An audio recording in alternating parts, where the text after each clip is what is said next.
If you're new with us, my name is Paul, and I have the honor of being the lead pastor here at Lakeview. Now, let me ask you a question. Have you ever sat at a table where you just kind of felt like you didn't belong? Have you ever been in a place or a space where you just kind of like, oh, I don't know if I fit in. I don't know what I'm doing here. And you kind of had this anxious and a little bit of anxiety, this space where you're just like not sure if you should be there. Like maybe you think you were invited, but you're like, was I actually invited to this? Can I be here? Have you ever been in a space like that? Has that happened to you? No? Just me? Really? Okay. Well, as a pastor, I've officiated a fair number of weddings, and while I get to know the couple really well, we go through premarital counseling, we have a lot of conversations about life, faith, and covenant of marriage, and we have all these conversations. I get to know the couple really, really well, but despite that, I often don't know their extended family or their friends. So what often happens is I'll do the ceremony and the couple kindly invites me to the banquet afterward. And I often find myself in this interesting spot because I want to honor them. I want to be there. I'm thankful for this invite. But if Jessica, my wife, can't come along, if she's busy or away, I sometimes have to go to this reception all on my own, knowing that I probably won't know anybody except the bride and the groom. And that's not always easy for me anyways. I remember one wedding in particular. After the ceremony, I found my name on the seating chart. There's always the seating charts, and you find, okay, I'm at this table, table number 3. I'm going to go to this table number 3, which is kind of a big deal. You're 1, 2, you're 3. Okay, so you're going to table number 3, and you get there, and of course, I don't know anybody at the table. And of course, everybody at the table knows everybody else, and they're all laughing and swapping stories. And after a few introductions, you kind of just sit there politely, working through a few rounds of small talk. And honestly, what happens to me in those situations, it happens a lot, is the question that really kind of lingers and keeps coming back to me is like, so, what's it like being a pastor? And it's like, I don't know, what's it like being a doctor? It's all right. It's awkward right now. That's what it's like. But there's one guy, and I remember this one specific story. There was one guy at the table, and man, this guy, he was awesome. He's a legend. He's like, bless him, Jesus, because he's really working hard to keep me included in this loop, in this conversation of friends. And he's so determined, and he's just asking me all sorts of questions, or he's bringing their stories to me, and I'm just like, oh, all right. And then it's going for quite a while. It felt like hours. It probably wasn't hours, but it's going for a while. And at a certain point, we're kind of both running out of gas. We're both running out of steam. He's out of questions. I'm out of replies. But he's trying so hard, and he's trying to pull me into the conversation. And eventually, both of us want to end this. We really do. We want to stop talking to each other, but we don't know how to stop it because we also want to be kind and polite, and there's all these social conventions. And finally, after a bunch of questions and answers, there's this long pause. And he's kind of sitting this with bewildered look on his face, what do I ask him next? And I'm sure I have a face, I do have a face. I have a look on my face that says please don't, that's enough. And we're both in this weird tension, and it feels exhausting. And he finds so, this bread, hey? You ran out of conversation when you talk about bread. Oh, it felt exhausting. And you don't feel like you fully belong because you don't really know the person. And that's why it feels exhausting, because you're just trying to create small talk and you're not really going deep. So it's kind of this surfacey stuff. And that's what happens when you don't feel like you quite fit in, right? We've all had some version of that feeling, right? And honestly, even in a room full of laughter and celebration, if you really don't know anyone, if you don't really even know the host who's kind of inviting you in, you can't help but wonder, what am I doing here? Do I actually belong here? And if you weren't invited to something like this, you probably wouldn't go, right? Why would you? Why would you go to some place where you don't feel like you belong? Because honestly, at the table, the space at the table is all about hospitality. It's all about community. It's all about belonging. So let's come back to the question I started with. When was the last time you were at a table where you weren't sure if you belonged? Maybe it was like a wedding like me. You were invited to a friend's wedding, but you didn't know anybody who you're sitting with, and you're wondering, what am I doing here? Or maybe it was a friend of a friend that invited you to a party, and you're there, and you don't know anybody, and it feels awkward, and you feel like an outsider. Or maybe it was like a work function. Maybe you work at a big business or a workplace where there's a lot of people, and you show up, and it's super awkward, and you don't know what's happening, and there's a lampshade on somebody's head, and you're like, what's happening there? And you're just not sure. And at the table, we can find ourselves asking that question. Am I actually welcome here? Do I actually belong at this space and place? Now today we're going to continue our series at the table, and we're looking at another meal where those very questions are front and center. We're going to look at Luke chapter 7, and if you want to follow along, we're going to start in verse 36, and it's going to come up on the screen here, and this is the story. Now one of the Pharisees asked Jesus to have dinner with him. So Jesus went to his home and sat down to eat. When a certain immoral woman from that city heard he was eating there, she brought a beautiful alabaster jar filled with expensive perfume. Then she knelt behind him at his feet, weeping. Her tears fell on his feet, and she wiped them off with her hair. Then she kept kissing his feet and putting perfume on them. So Luke invites us into this meal, into this story where Jesus is invited into this space and place. And so as we step into this story, right off the bat, you might have some questions. Right? We're introduced that Jesus is invited to a Pharisee's house, but we're also introduced to this immoral woman. And maybe you have questions like me. Maybe if you haven't heard the story before, you're wondering. Now, if you have read the story, can I just help you? Can you just don't go to the end? Stay in this moment for now. And the question at this point would be how did she get there? How did she get into the house? Jesus was invited. Was she also invited? Why would an immoral woman be invited into the house? And if she is, what did she slip in? Did she break in? What's happening and why is she there? Now, if you have those questions, some of the answers that will help us understand this is, of course, in understanding the culture of the time. And archaeology, historical accounts, and just lots of other stories tell us that wealthy homes in first century Palestine often had courtyards in the middle with dining rooms that opened onto them. So that the formal meals were semi-public events. They were semi-public, so neighbors, the poor, the curious townspeople, all could kind of slip in and take a look and notice things. In fact, you can see this space in meals in the Greco-Roman banquet of the time. I think we got a mosaic coming up here. There it is. Here's a Roman mosaic that gives us a glimpse of what such a meal may have looked like. You got lots of stuff happening. You got food in the middle, and you kind of have this opening for people to enter.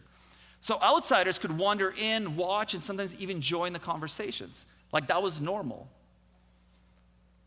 And this had actually a few purposes in that culture and that time. People could join the conversation. They can learn things from a special guest that maybe was being hosted. And it was a way for people to pay their respects. Some would actually see that as an invitation to maybe do business. Hey, there's a big meal happening. There's a lot of, well-to-do people. I'll maybe find my way there and do some business. Or if you're poor, you'd actually might find your way into this space and place in hopes that there'd be some leftovers for you to eat. So in many ways, a meal like this was a chance to show off for the host, to show off his guest, and to show everybody who's who of the town. The host proved their status by their guest list, by who they could get to sit at their table. It was a way to show off. So while the guests of honor had their seats, others were welcome to observe, to take the popularity of the host and just to see what's happening, what's shaking. So that's likely how this woman enters unnoticed. But when she does, she shocks the room. But it must be said, not with her presence, right? Because we're building this case that this was normal for the host to show off his guests to other people. So it's not her presence that shocks everyone. No, she shocks everyone by her actions. She lets down her hair. She begins to wipe Jesus' feet. She kisses them. And then she pours perfume over them. Now, everything about what she does here would have felt shocking, inappropriate, and scandalous. Now, we may not feel that way because some of us know the story, so we kind of skip this part, but there's this weird, embarrassing, awkward, scandalous moment that's happening here. In fact, we know that in our translation that I read from the New Living Translation, Luke calls her a certain immoral woman from the city, or from that city, sorry. But another more literal translation, like ESV, says a woman of the city. Now, this is an important phrase because it almost certainly means Luke is describing her work. She's a prostitute. And the Pharisees, people who are religiously obsessed with purity and cleanliness, which made her more than just an immoral. Pharisees who were so focused on being pure and clean and separated themselves from this uncleanliness would have seen her more than just a moral woman. To them, she would have been more like impurity in self, like a disease that has entered, an object to avoid and resent. Now, last week we saw the same mindset towards lepers, didn't we? Everyone assumed that when Jesus touched a leper, uncleanliness would spread to him. But something new was happening in Jesus. Instead of Jesus becoming unclean, the leper was made clean. And this is the picture Luke is continuing. So from chapter 5 to now chapter 7, Luke is continuing this narrative. This woman comes in, and instead of pushing her away, Jesus welcomes her. He doesn't flinch. He doesn't recoil. He silently offers grace. And surprisingly, he receives her devotion. Now, for Simon, the Pharisee, none of this adds up. And honestly, if we really put ourselves into this scene, into this story, it wouldn't add up for us either. But Luke, in his description of the events, wants us to catch that Jesus sees that what Simon can't. Jesus is doing something new, and he sees something more that Simon simply can't.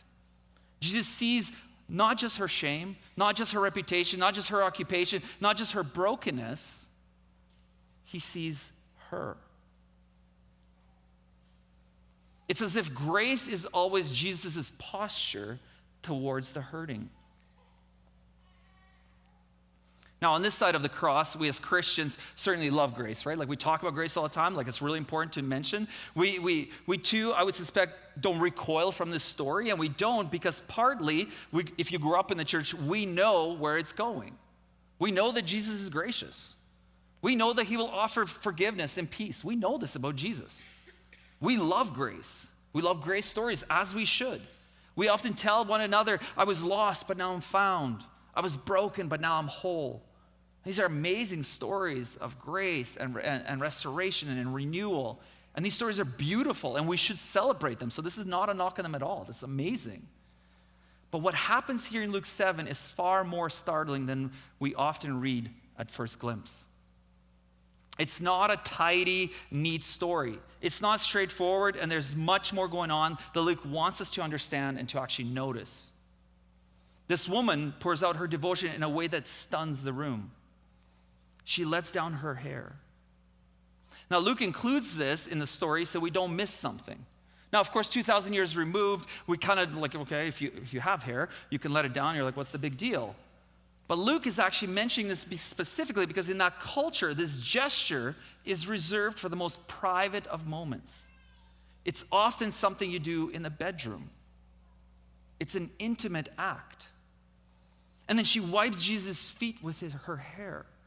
The intimacy goes another level deeper. Friends, this was scandalous. It really would be. Just as it would be if we found ourselves at a banquet and we're hanging out with friends and all of a sudden a woman walks in and maybe she's not wearing as much clothes as she should. And all of a sudden she starts weeping and wiping somebody's feet. We'd be like, what is happening? This is what's going on here. It'd be scandalous. And then she goes even further. She kisses his feet and pours expensive perfume over them. Friends, if you're struggling to feel the weight of this, let's be clear. This is not just an awkward moment. It's more than that. It's uncomfortable. It's embarrassing. It's hard to watch. And if we didn't know the rest of the story or the context, it could even look like she's treating Jesus the way she would treat a client. Everything about this woman feels wrong. She shouldn't be there. She shouldn't be doing this. And what she is doing is completely inappropriate for someone like Jesus.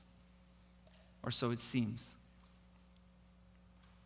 But here's the real shock in this scandalous story. Jesus doesn't stop her. He doesn't do like we would do, Like all of us well-meaning Christians, when we see someone try to do the right thing in the wrong way, we kind of we come alongside and we say, I get your heart. I know what you're doing. Yeah, I get it, but don't do that. Come on, get up. You can't, this is not the place. This is not how, we do the well-meaning Christian thing. We get it, what they're trying to do, but it's not quite good or right. And so we correct them in this kind way. Jesus doesn't do that. In fact, he does nothing. He silently receives her devotion. And that silence, that acceptance, causes a reaction. Not just in Simon the Pharisee, but in us too, if we were honest and could place ourselves in that scene. All the whataboutisms begin to rise up. All the what about questions, they start bubbling in us. Like, wait, grace is good. I'm all for it. Jesus, you're awesome. I love you. That's all amazing. But like, a prostitute kissing your feet? Come on. Not like that. Like, what do we do with that? How do we sort this story out? It's scandalous. There's reaction in us. There's all this whataboutism that comes up. And it does for Simon as well, where we read, when the Pharisee who had invited him saw this, he said to himself, if this man were a prophet, he would know what kind of woman is touching him. She's a sinner. Simon is outraged. To him, holiness meant separation, not touch. It meant distance, not closeness and belonging. If Jesus is truly the man of God, as he says he is, as I'm holding him as his guest to see, he would know better than to let her near him. Yet he sits there quietly while she does this. Luke goes on to tell us, then Jesus answered his thoughts. I'm like, just hold on for a second. Can you imagine having a thought about somebody, and then like Jesus is like, hey, let me answer that. It's a pretty interesting moment here. Then Jesus answered his thoughts. Simon, he said to the Pharisee, I have something to say to you. Go ahead, teacher, Simon replied. Then Jesus told him this story. So Jesus just jumps into a parable. He goes, a man loaned money to two people, 500 pieces of silver to one and 50 pieces to the other. But neither of them could repay him. So he kindly forgave them both, canceling their debts. Who do you suppose loved more after that? Simon answered, I suppose the one for whom he canceled the largest debt. That's right, Jesus said. Then he turned to the woman and said to Simon. So it's interesting, he turned to the woman but said to Simon, look at this woman kneeling here. When I entered your home, you didn't offer me water to wash the dust from my feet, but she has washed them with her tears and wiped them with her hair. You didn't greet me with a kiss, but from the time I first came in, she has not stopped kissing my feet. You neglected the courtesy of olive oil to anoint my head, but she has anointed my feet with rare perfume. That's an interesting answer.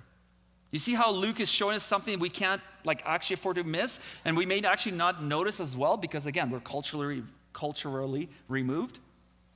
Jesus responds to Simon, first and foremost. He doesn't defend himself for allowing women to touch him. He doesn't begin to theologically explain what's happening. Instead, he turns the spotlight back on Simon and carefully begins to contrast Simon's lack of welcome with this woman's extravagant welcome. And we may not notice this as well because we're culturally removed, but in that culture, when a guest entered a large home like Simon's, there was 3 gestures of hospitality that were accustomed. Like there was 3 social conventions that you had to do. If you were like a good host, you did these 3 things. The first, the host placed a hand on the guest's shoulder and gave them a kiss of peace, a mark of respect.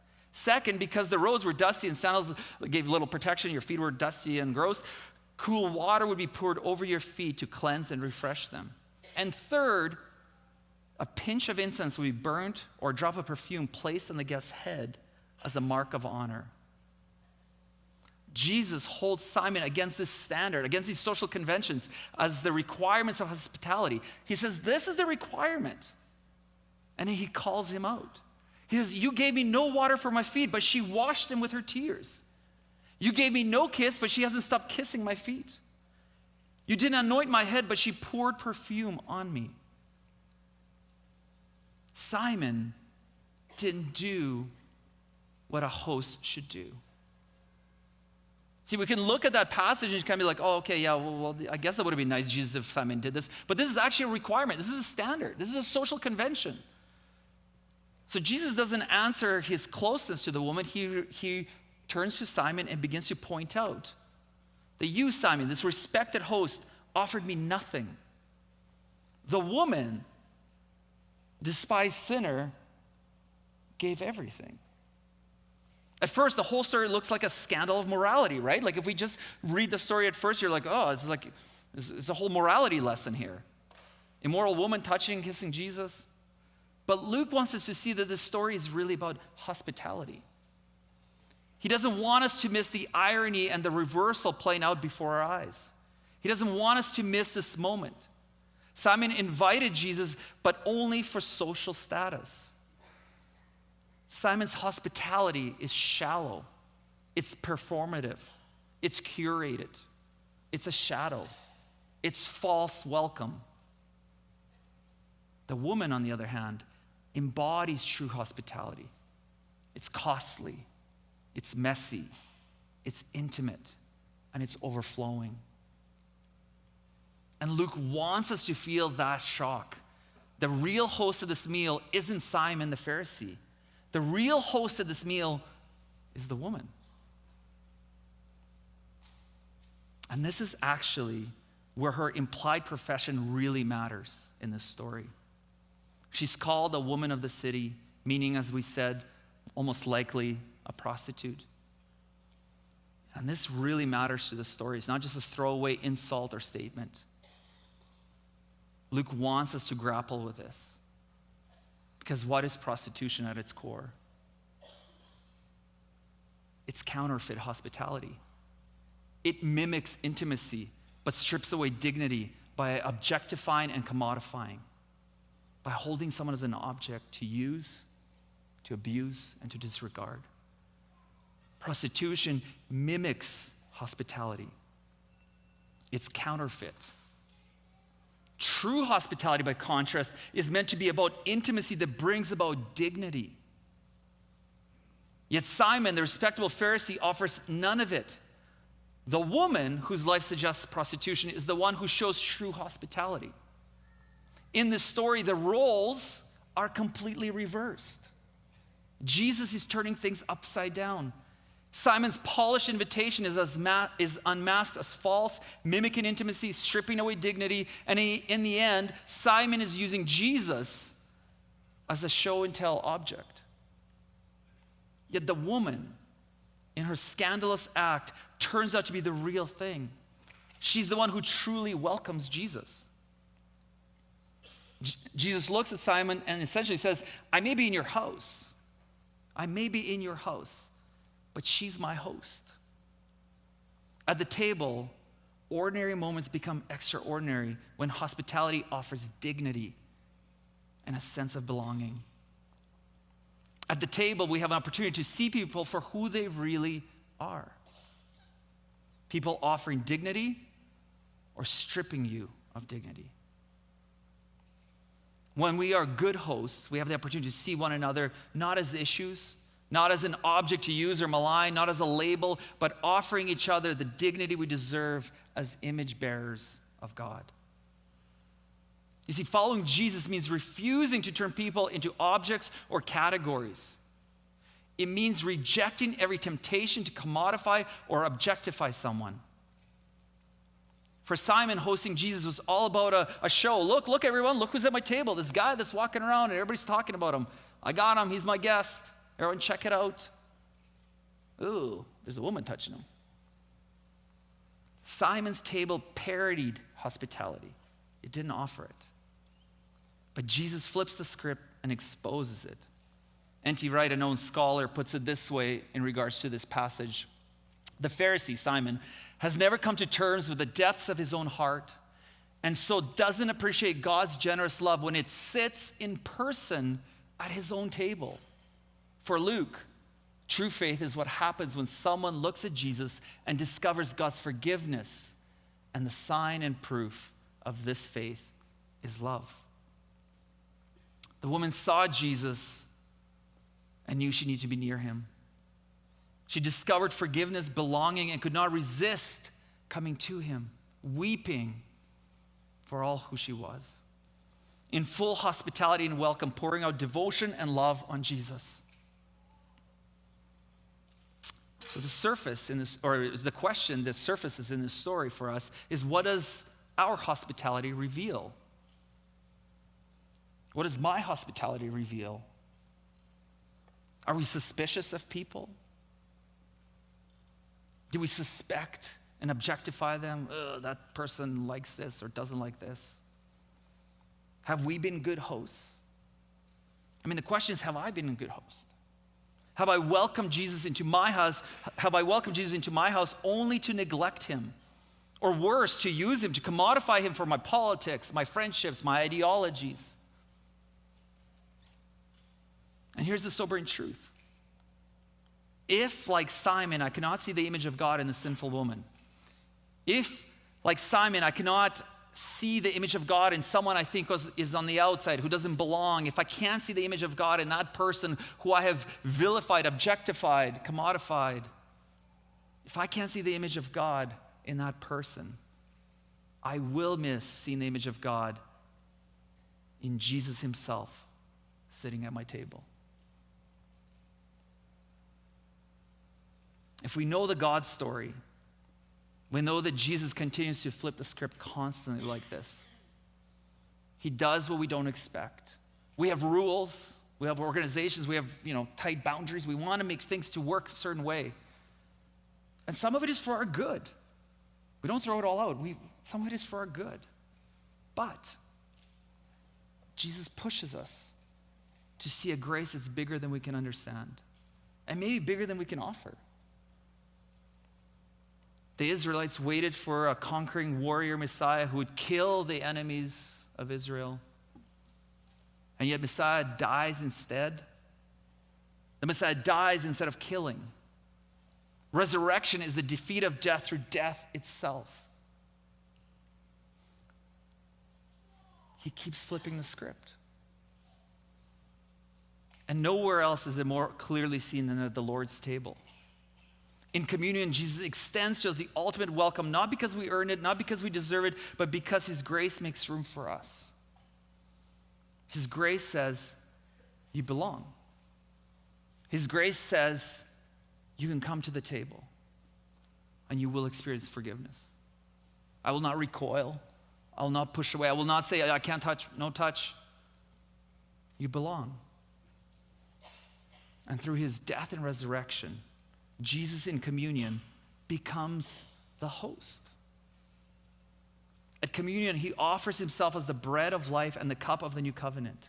He sets the table, provides the feast, and then gives himself as the feast. Here at the table, Jesus says to us, you belong, you are forgiven, you're not only my guest, you're my family. Friends, at his table, you receive the dignity of being the child of God. That's why here at Lakeview, we practice the open table. As Jesus, the host, invites us to the table, to his presence, we offer the opportunity for all to respond, to have that moment. Jesus says, come to me. You belong. You're known. You're seen. You're wanted. The question is left for us. Will you respond? Will you receive his means of grace that he offers so freely? Will you feel like you don't belong, like you don't fit in, like it's not quite for me, I don't know what to do with it? Will you feel rejected because of the judging or the things of your past, or what others may say, or like Simon looking at you and like, oh, I don't want to be looked at that way? Or will you come and receive the grace that is so freely offered? Now, in just a moment, you will be able to receive the bread and the cup if you choose. We practice an open table. All are welcome. We come as recipients of his hospitality, the love that opens the door, pulls out a chair, says there's room for you here, and gives us a place at his table.